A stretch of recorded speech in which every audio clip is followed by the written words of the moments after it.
The High Court has withdrawn its August 4 ruling that Grameen Kollan, owned by Dr. Mohammad Yunus, must pay Taka 666 crore in taxes to the NBR. The new ruling was made based on a judge's involvement in the case.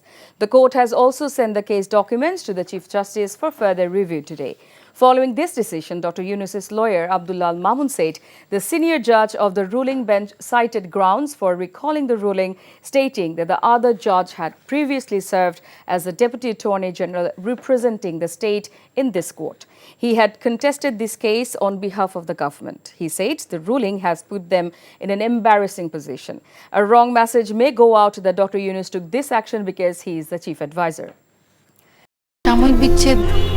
শক্ত বাঁধন তৈরি করে মানসিক দৃঢ়তায় আমি লোহা আগুনে পুড়িয়েছি ভালো কিছু পাবো বলে তোর মধ্যে কোনো গলদ নেই আমার ভুল থাকতে পারে আমার মধ্যে মিথ্যা নেই ওরা কি বললো না বললো তাতে কি তোমার এমন রিয়েক্ট করতে হবে তুমি সব সময় ভালো মানুষ হয়ে থাকতে চাও তাই না সবাই ভালো মানুষ তুমি অযোগ্য বাসে না কেউ ভালো ডাকে না কেউ কাছে